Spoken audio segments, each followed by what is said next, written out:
votre Bible et vous allez trouver le livre d'Ésaïe. Ésaïe. On va aller au 7e chapitre et lire juste un verset sur la Bible. Pour ceux qui n'étaient pas là, on va finir plus tôt ce matin parce qu'on a une réunion avec une autre église pour la question du 21. Et on doit se rendre là pour midi, quelques-uns parmi nous, pour question d'organiser et autres. Donc, on va finir plus tôt ce matin. Ésaïe, 7e chapitre et le verset 14. Voici ce que nous lisons. Ésaïe, 7e chapitre, le verset 14. Il dit, voici pourquoi le Seigneur lui-même vous donnera un signe. Voici la jeune fille deviendra enceinte. Elle enfantera un fils. Et elle lui donnera le nom d'Emmanuel. Père, que tu puisses bénir cette parole ce matin et que nos cœurs soient touchés par ton Saint-Esprit pour que nous puissions comprendre la grandeur de ton amour pour chacun de nous. Je le prie dans le nom de Jésus. Amen. Amen. Vous savez, nous pouvons penser ce matin que lorsque Jésus est né, que certains n'ont rien vu de particulier dans cette naissance. En voilà une parmi tant d'autres, après tout, des enfants, ça naît chaque jour, ça. Il n'y a rien de nouveau là-dedans. Certains ont dit, sûrement. Mais la Bible nous montre, vous voyez, que la naissance de 7 enfants à Bethléem n'était pas que cette naissance n'était pas ordinaire, que cet enfant ne serait pas ordinaire. Après tout, l'ange a dit, ne craignez point, car je vous annonce une bonne nouvelle qui sera pour tout le peuple, le sujet d'une grande joie. C'est qu'aujourd'hui, dans la ville de David, il vous ayez un sauveur, qui est le Christ, le Seigneur. Et Jésus, donc, a été l'enfant, vous voyez, qui a été promis depuis tant de siècles. Et c'est pour sauver les siens qu'il est venu sur la terre. Donc, Noël, c'est évidemment la célébration de cette naissance. Au moins, c'était l'intention. C'était l'intention.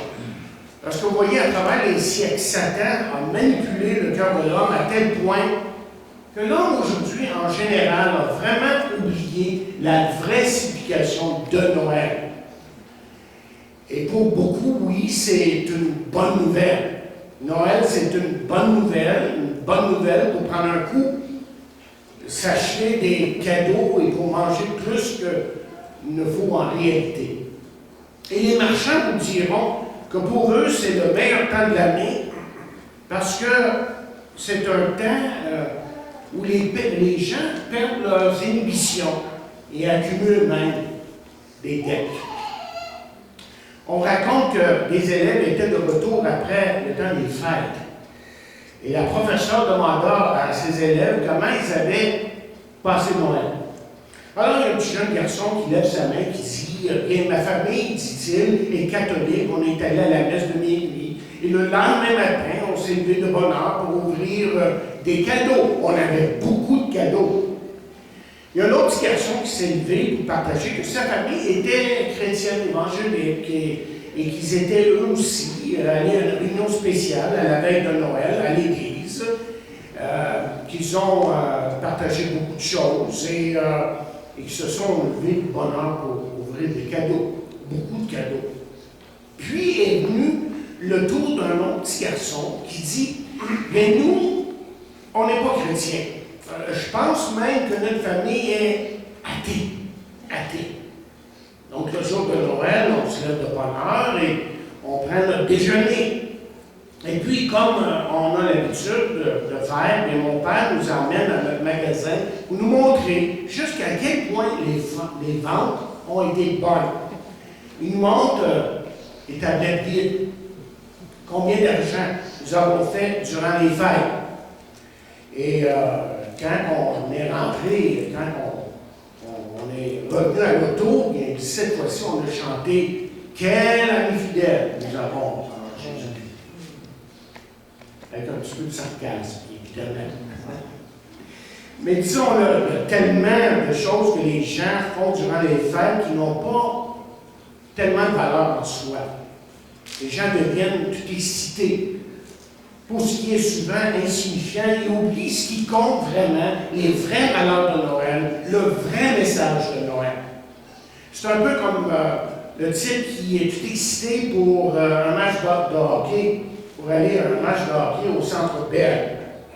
Mais une fois qu'il est rendu au match de hockey, il ne regarde même pas la chute. Et de même, on peut devenir excité avec tout ce qui entoure Noël, les arbres de Noël, les repas, les vacances et tout, et oublier évidemment la vraie raison pour Noël.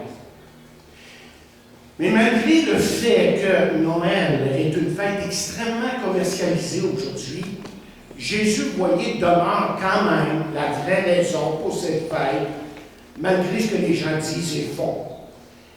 Et la Bible a beaucoup à nous dire sur ce jour glorieux. Et c'est ça qu'on va regarder pour quelques instants. D'abord, on va regarder concernant la promesse d'un enfant. Et la prophétie qu'on vient de lire ici, dans Ésaïe 7, verset 14, est très significative. Pourquoi est-ce qu'elle est très significative? D'abord, vous devez comprendre que ces paroles, cette prophétie, a été annoncée 800 ans avant la naissance de Jésus. 800 ans. Et elle a été annoncée pour nous indiquer que la naissance de cet enfant serait miraculeuse. Après tout, il est dit, voici une vierge deviendra enceinte. Ça ne serait pas un enfant comme les autres, autrement dit. Évidemment, cette prophétie, ces paroles qu'on a lues au début, là, créent un problème pour bien des gens. Imaginez pour un instant si une des vôtres vous annonce qu'elle est enceinte.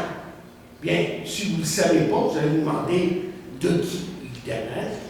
Et si elle vous dit qu'elle ne connaît pas, qu'elle n'a jamais connu d'homme, vous n'allez pas quand même vous imaginer qu'elle est devenue enceinte en prenant de la tisane.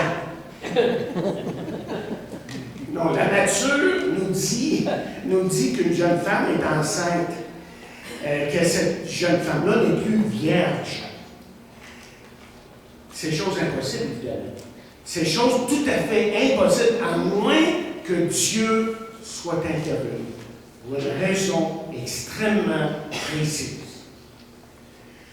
Et lorsqu'on parle d'un miracle, on a l'habitude de parler de quelque chose, vous voyez, qui est hors de l'ordinaire. Quelque chose qui va à l'encontre des lois naturelles. On sait que Jésus a fait beaucoup de miracles. Mais la Bible ici nous dit deux choses importantes. D'abord que Marie serait une vierge et qu'elle serait enceinte.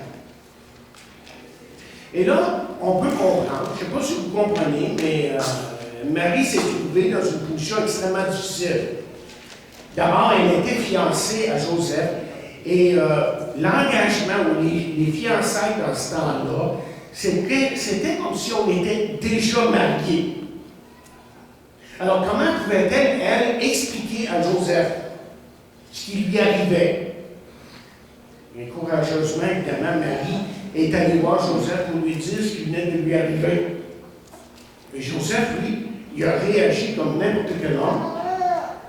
Il l'a pas cru, tout simplement. Il ne l'a pas cru. Tout ce qui lui venait dans la tête, c'était la question suivante. Comment est-ce qu'une femme peut devenir enceinte sans avoir connu d'homme? Mais maintenant, vous voyez, c'était au tour de Dieu à agir. Et Dieu a justement agi. Parce que le texte qu'on a lu au début, Élise nous a lu au début dans Matthieu 1, 18 à 25, bien nous dit justement que l'ange est venu vers Joseph pour lui certifier que Marie lui avait dit la vérité. Vous voyez, l'histoire de Noël est une histoire tout à fait fascinante. Parce que l'histoire de Noël est remplie de miracles.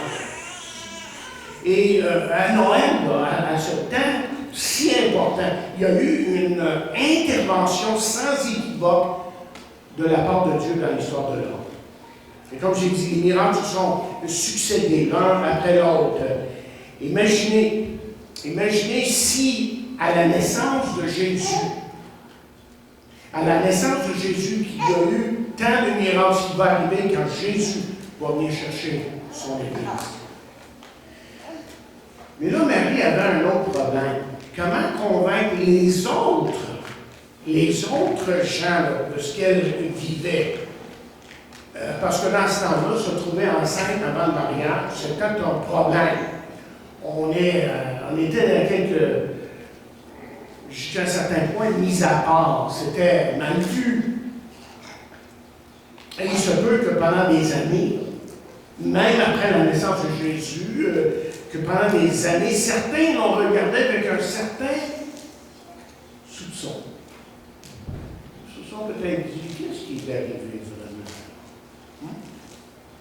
Et quelqu'un suggérait que c'est peut-être la raison qui a poussé Marie à demander à Jésus de demander à Jésus de faire un miracle aux noces de Cana, dans Jean 2e chapitre. Le premier miracle de Jésus. Okay? Jusque-là, Jésus n'avait pas fait de miracle. Moi, j'ai l'impression que Marie devait savoir que Jésus allait faire beaucoup de miracles, probablement dans un entretien avec lui à un certain moment, lorsqu'il grandissait et tout ça, là, que Jésus lui avait dit un petit peu ce qui allait se passer dans son ministère.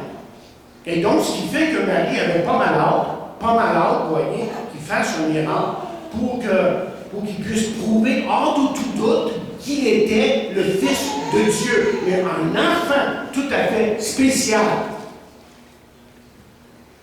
Et vous allez vous rappeler, le temps nous manque de prendre le temps ce matin, de lire le texte, mais quand Marie a demandé à Jésus de faire le miracle, que Jésus lui a répondu que son heure n'était pas encore venue. Femme, Marie dit. Femme, mon heure n'est pas encore venue. Là, vous avez l'impression que le mot femme, que Jésus a manqué de respect un petit peu envers Marie en lui disant femme. Mais en fait, c'est le contraire. Dans le temps, quand on disait femme, c'était d'être très respectueux envers celle à qui il s'adressait. En tout cas, lui, il dit que son heure n'était pas encore venue. Qu'est-ce que ça voulait dire, ça? Que son temps pour mourir sur la croix n'était pas encore venu. Et Jésus était venu. Vous voyez, ce qui est intéressant de l'histoire de Noël, au fur et à mesure que Jésus a grandi, c'est que Jésus savait exactement ce qu'il attendait. Jésus était venu pour cette heure-là, pour mourir sur la croix. Et quand Jésus est mort, c'est intéressant de voir dans Matthieu 27, 51 à 54, si vous voulez tourner là, vous allez voir là, que certains éléments sur la terre ont réagi à la crucifixion de Jésus. Il y a eu des choses là qui ont eu lieu, que plusieurs ont pas vu, mais voici ce qu'on lit. On lit ceci, et voici le voile du temple se déchira depuis le haut jusqu'en bas. La terre trembla, les rochers se fendirent. Les sépulcres s'ouvrirent et plusieurs corps des saints qui étaient morts ressuscitèrent. Verset 53 du chapitre 27. Étant sortis des sépulcres après la résurrection de Jésus, ils entrèrent dans la ville sainte et apparurent un grand nombre de personnes. Le temps nous manque d'expliquer tout ça. Là. Verset 54, il dit, le centenier, ceux qui étaient là avec lui pour garder Jésus, ayant vu le tremblement de terre et ce qui venait d'arriver, furent saisis d'une grande frayeur et dirent assurément que cet homme était le Fils de Dieu. Il y avait là plusieurs femmes qui regardaient de loin, qui avaient accompagné Jésus depuis la Galilée pour le servir. Et quand Jésus a été crucifié, c'est là que certains hommes ont compris quelque chose. Qu'ils ont compris que ce qui avait été dit de lui était vrai. Et que ce qui était arrivé à Marie était vraiment de Dieu. Ésaïe, 800 ans d'avance. Ça n'a pas été dit quelques jours avant. Mais 800 ans d'avance. Ésaïe avait prophétisé que Jésus serait né de vierge Et ça confirme évidemment Matthieu, au chapitre verset 18 qu'on a lu. Voici de quelle manière il voit la naissance de Jésus-Christ. Marie, sa mère, ayant été fiancée à Joseph, se trouva enceinte par la vertu du Saint-Esprit avant qu'ils eussent habité ensemble. Et remarquez les paroles, voici de quelle manière. L'implication ici, c'est que la naissance de Jésus serait différente et ferait de lui une personne différente. Okay? Maintenant, la question est la suivante. Est-ce que c'était, mais tout à fait essentiel, que Jésus soit né d'une vierge? Ça, c'est une question extrêmement importante, théologiquement. Et la réponse est oui.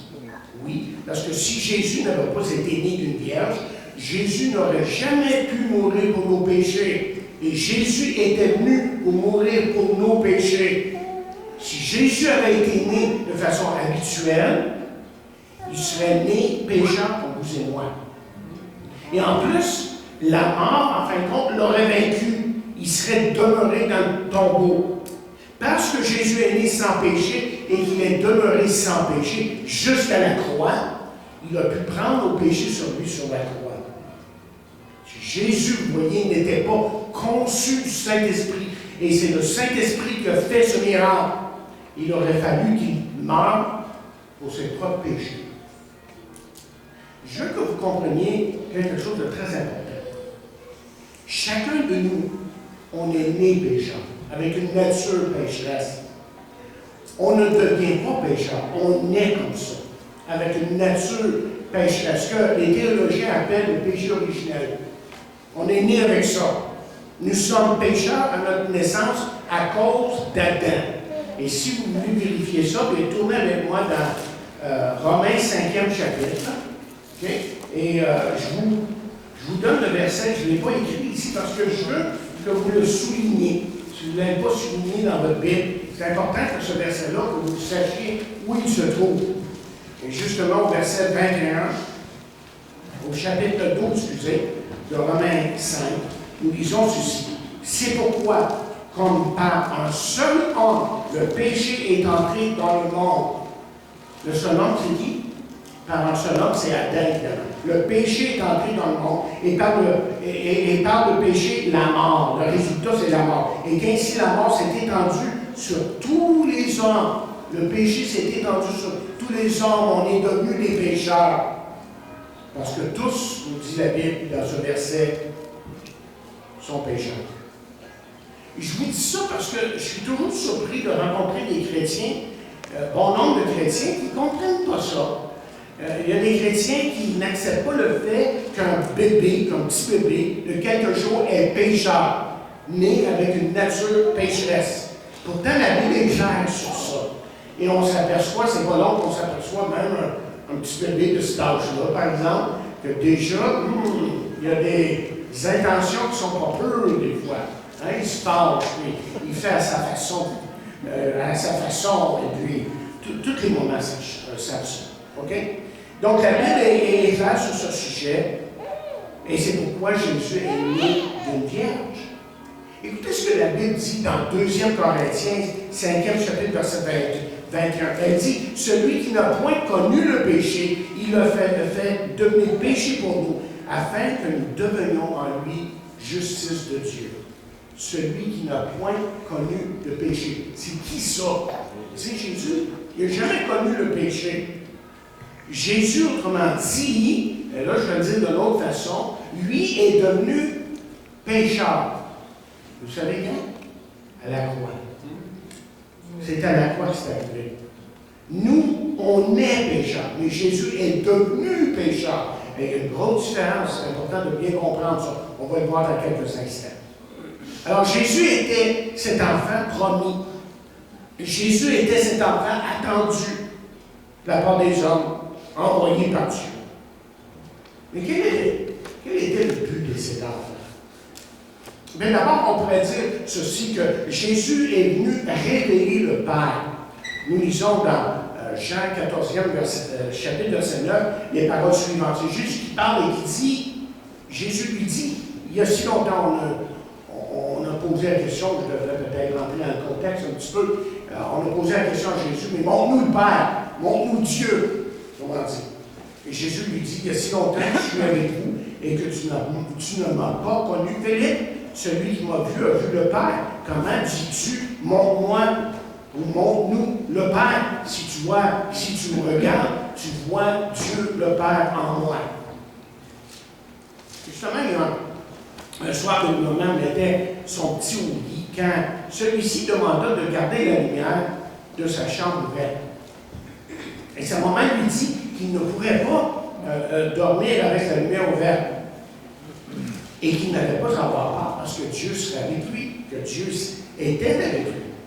Mais le petit garçon dit, mais maman, je sais bien que Dieu est avec moi, mais je veux quelqu'un avec une face que je peux voir avec moi. Savez-vous que c'est ça que Dieu a fait en envoyant son Fils? Dieu est venu en chair pour que nous le voyions. Tournez avec moi dans Jean 1, premier chapitre de Jean.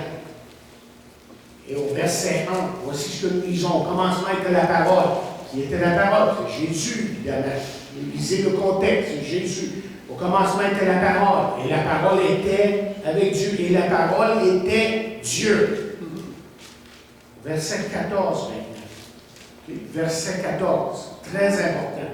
Et la parole, celui du verset 1 aussi, et la parole a été faite chair et elle a habité parmi nous, pleine de grâce et de vérité. Et nous avons contemplé sa gloire, une gloire comme la gloire du Fils unique venu du Père. On nous raconte qu'un jeune garçon était triste parce qu'il était différent des autres garçons. Parce que vous voyez, les autres garçons avaient leur père avec eux, tandis que son père, lui, à ce petit garçon-là, était parti en guerre. Et depuis que son père était parti, il ne l'avait pas vu depuis fort longtemps maintenant. Et lorsqu'il était déprimé, il allait dans sa chambre et regardait la photo de son père. Et il disait ceci souvent, si seulement il pouvait sortir de la photo et me tenir dans ses bras. C'est ça que Jésus a fait, c'est ça que Dieu a fait. Il est sorti de sa gloire. Vous vous rappelez, monsieur le pasteur John Glass, vous avez fait remarquer dans Jean 17 aussi. Si vous avez le texte devant vous, c'est important de le voir. C'est Jésus qui est en train de prier. OK? Et au verset, tout à fait au début, OK, il dit... je vais lire quelques versets ici. Verset 1, il dit, après avoir ainsi parlé, Jésus leva les yeux au ciel et dit, Père, l'heure est venue, glorifie ton Fils afin que ton Fils te glorifie, selon que tu as donné pouvoir sur toute chair, afin qu'il accorde la vie éternelle à tous ceux que tu lui as donnés. Or, la vie éternelle, c'est qu'ils te connaissent, toi le seul vrai Dieu, et celui que tu as envoyé, Jésus-Christ. Je t'ai glorifié sur la terre. J'ai achevé l'œuvre que tu m'as donné à faire. Et maintenant, glorifie-moi auprès de toi-même. Et la gloire que j'avais auprès de toi avant que le monde fût. Autrement dit, il était dans la gloire et il est sorti de la gloire pour venir vers nous.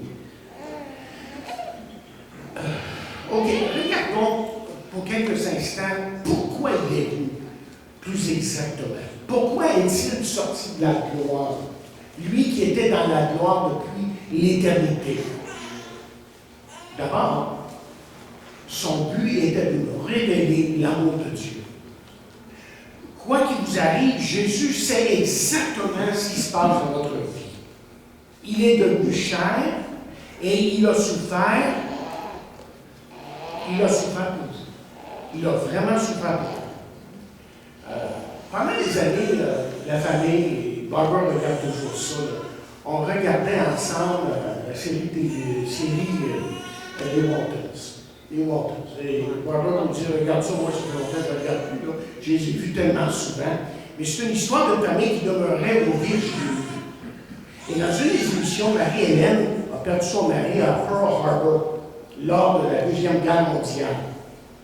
Et vous savez, bien que quand on regardait l'émission, on pouvait sympathiser justement avec elle, moi, j'ai jamais perdu quelqu'un de si proche. J'ai perdu Barbara. Barbara est toujours avec moi. Mais la bonne nouvelle pour nous, c'est que Dieu sait exactement par quoi on peut passer à travers les difficultés que nous vivons dans ce monde. Parce que Dieu a perdu son Fils sur la croix du Calvaire.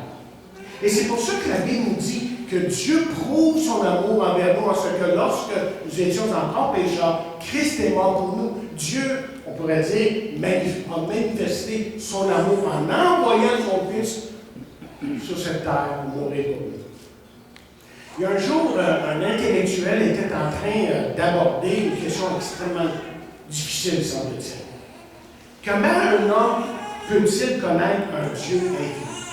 Et Dieu, là, c'est quelqu'un qu'on n'a pas vu quand même. Mais comment est-ce que je peux le connaître? Ce Dieu majestueux et infini. Alors, il posait la question à un chrétien qui, lui, a pointé un endroit où se trouvaient des milliers de fourmis. Il a dit, regarde là, il y avait des milliers de fourmis. Et le chrétien lui demanda, mais comment est-ce que je peux expérimenter ça? Là, l'intellectuel commençait à réfléchir, comment est-ce que je peux expérimenter ça? Ah, c'est en devenant une fourmi que je peux expérimenter ça. Et c'est comme si Dieu a voulu faire partie de votre expérience. Et c'est pour ça qu'il a envoyé Jésus. Et c'est pour ça que la Bible nous dit qu'il peut vraiment sentir notre cœur brisé. Lorsque notre cœur est brisé et que les choses sont difficiles, voici ce que la Bible nous dit. Car nous n'avons pas un souverain sacrificateur, et là on parle de Jésus, qui ne puisse compatir à nos faiblesses. Au contraire, il a été tenté comme nous en toutes choses, sans commettre de péché. Et remarquez qu'il est dit ici qu'il a été tenté en toutes choses, seulement il n'est pas tombé dans le péché. OK, la deuxième chose qu'on peut dire, quand on parle du plan de Dieu, là, pourquoi Dieu a envoyé son Fils, et pourquoi la naissance de Jésus a eu lieu, c'était évidemment pour nous racheter. Et on lit dans l'Apocalypse 5e chapitre, verset 9, et il chantait un cantique nouveau, en disant, tu es digne de prendre le livre et d'en ouvrir les sceaux, car tu as été immolé et tu as racheté pour Dieu par ton sang des hommes de toute tribu, de toute langue, de tout peuple et de toute nation. Qu'est-ce qu'il a fait exactement? Peut-être que je vais vous raconter une petite histoire pour vous illustrer ce que Jésus a vraiment accompli sur la croix. C'est une petite fille qui était assise sur les genoux d'un Père Noël un jour. Et là, elle s'est mise à dire tout ce qu'elle voulait pour Noël. Et elle est descendue du Père Noël sans dire un mot. Et sa mère me dit, ben, t'as pas oublié quelque chose? La petite fille s'est tournée vers le Père Noël et a dit, mets-le sur mon compte.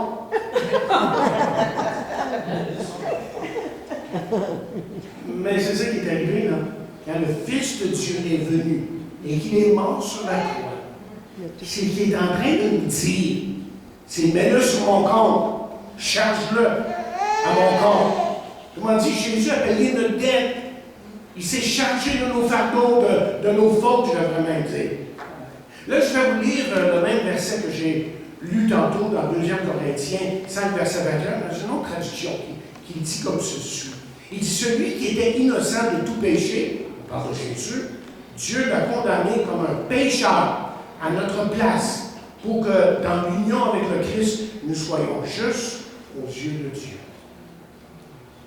Quand Jésus, vous vous rappelez, j'en ai parlé la semaine dernière, quand Jésus, dans le jardin de Gethsémane, a prié pour la coupe passe, vous vous rappelez, il a dit ça au moins 3 fois. Hein?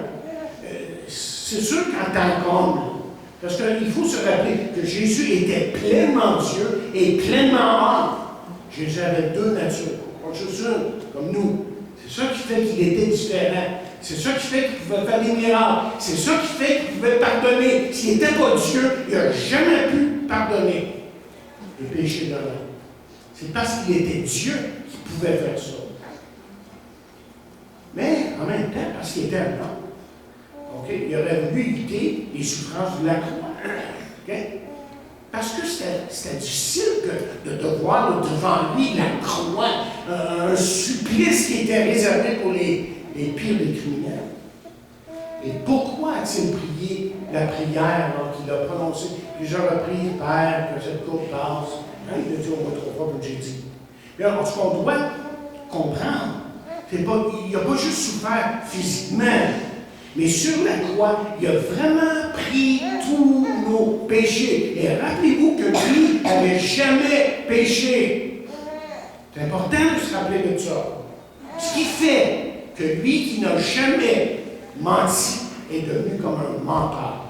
Lui qui était plein d'amour, et toujours plein d'amour, a pris toutes nos haines sur lui. Mais c'est la chose terrible pour lui, ça. Comment dit, je répète, sur la croix, il a pris tous nos péchés. Il est venu afin que nos péchés soient mis sur son compte.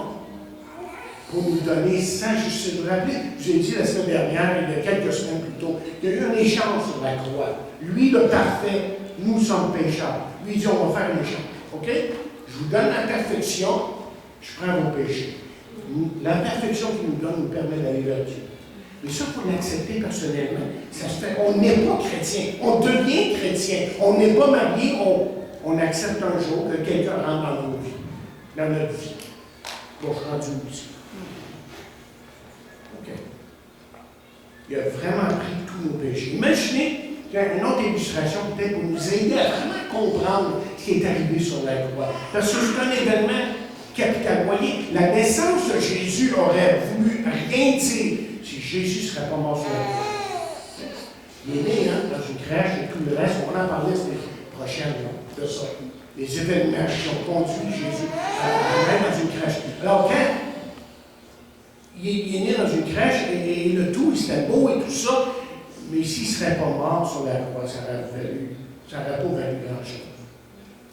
Mais imaginez si quelqu'un prenait votre carte de crédit. Okay? Imaginez si cette même personne se mettait à dépenser sur votre carte de crédit comme il voulait.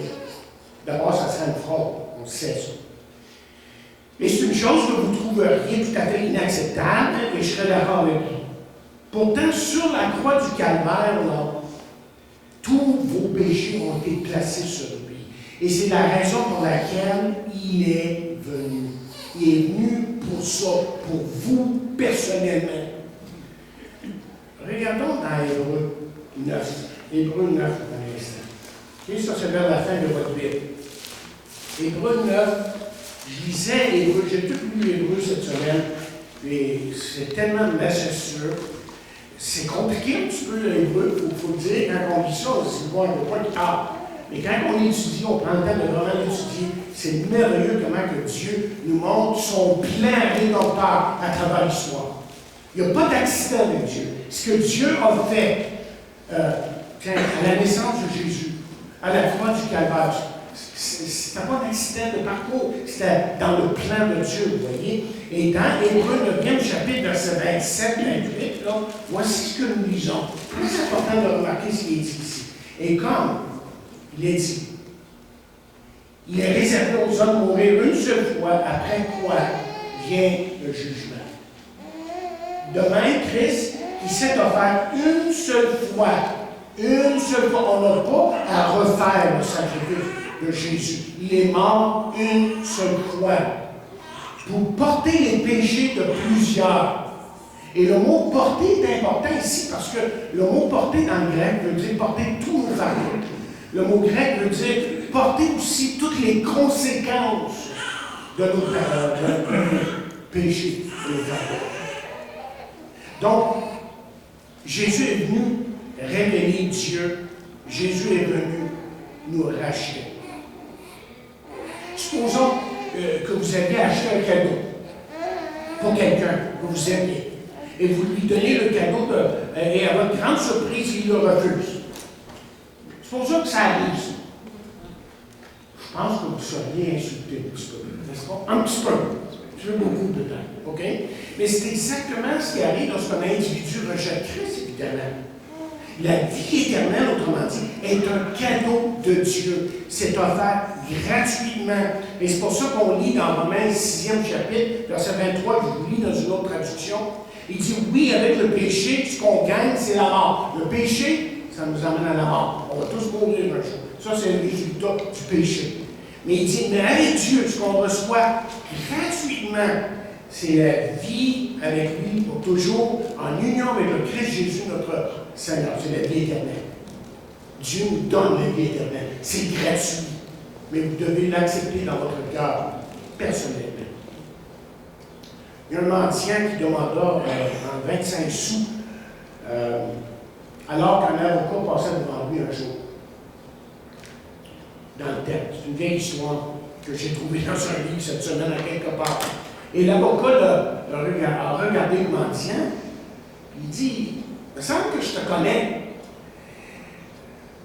Le mendiant le regarde, il dit, ben, je pense bien, on est allé à l'école ensemble. On est allé au collège ensemble. Là, l'autre, il réagit en disant, mais Ernest, je te reconnais maintenant. Et sans dire un mot, il sort son calepin de chèque, puis il fait un chèque de 100$.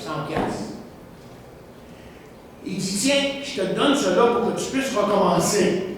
Ça m'est égal ce qui t'est arrivé dans le passé. Ce qui compte, c'est ce qui va arriver dans l'avenir. Là, il était pressé, il est parti. Et les larmes de cet homme ont commencé à couler, Il s'est rendu à la banque. Il est arrivé à la banque, il s'est arrêté. Là, il a regardé dans la banque, il voyait des gens qui étaient bien vêtus. Il s'est regardé. Tous les vêtements déchirés, puis il était sale, puis tout le reste. Puis il dit, voilà, je ne vais pas aller essayer de changer ce chèque-là. Caissier va me dire, bon, voyons donc, t'as volé ça. Donc il est parti. Le lendemain matin, l'avocat, ça donne que l'avocat le rencontre et il dit, ah, Ernest, dit l'avocat, comment ça va? Tiens, j'espère que tu as bien dépensé le chèque que je t'ai donné. Mais non, dit le mendiant. Il a sorti du chèque, puis il lui donne, il lui dit, il lui raconte son histoire, puis il donne le chèque, qui n'avait pas changé. Et là, l'avocat lui répond, il dit, écoute, Ernest, écoute bien, Ernest, ce que je vais te dire. Ce qui fait que ce chèque est bon, c'est ma signature. Alors, va le changer. Va le changer. Et Jésus a signé le chèque. Jésus a signé le chèque à la croix en versant son sang pour vous. La question pour vous ce matin, c'est que l'avez-vous encaissé ce chèque-là? Parce qu'il y a beaucoup de gens qui savent que Jésus est né, Jésus est mort sur la croix, mais ça n'affecte pas leur vie, ça. Ça n'a rien changé dans leur vie. Et pourtant, ce que Jésus veut faire, c'est de changer votre vie. C'est ça la nouvelle naissance qu'il a dit à Nicodème. Il faut que tu naisses de nouveau. C'est qu'il y a une révolution spirituelle qui peut avoir lieu dans votre vie. Et la Bible dit alors, quiconque invoquera le nom du Seigneur sera sauvé. Jésus a signé le chèque. Et votre entrée, autrement dit, au ciel, est payée. Vous n'avez qu'à lui faire confiance. Changez le chèque que vous recevrez la vie éternelle. Mais surtout, ne regardez pas vos vêtements souillés. Votre vie pas du passé. Regardez votre vie. Wow, ça fait dur. Puis regardez encore, ça fait encore plus dur. Regardez pas vos vêtements souillés, mais regardez au pardon que Dieu vous offre aujourd'hui par Jésus-Christ. Parce qu'à la croix, Jésus a signé le chèque. Il a payé, autrement dit, votre dette. Il a payé la dette de vos péchés. En je termine. Il est facile, hein, d'oublier pourquoi Noël existe. D'oublier celui qui est né au jour de Noël. Un jour, il y a une petite fille qui demandait à ses parents si elle pouvait avoir le privilège de donner les cadeaux sous l'arbre de Noël. Les parents, pas de problème, tu peux donner les cadeaux et les distribuer à tous. Alors, elle a commencé à distribuer à un moment donné à ses sœurs, ses frères, ses parents et elle-même. Et après, ça va distribuer tous les cadeaux.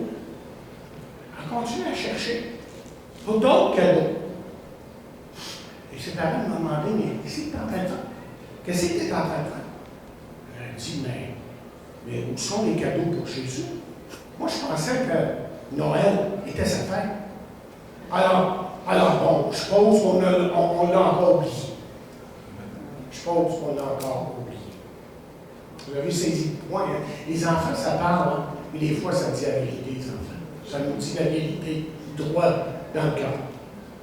Tellement facile de l'oublier. Pourtant, c'est la raison pourquoi nous le célébrons Noël. Nous célébrons celui qui est notre Sauveur. Donc, donnons-lui la place qui lui revient, parce que la Bible nous dit qu'un enfant nous aide. Amen. Que Dieu bénisse abondamment sa parole.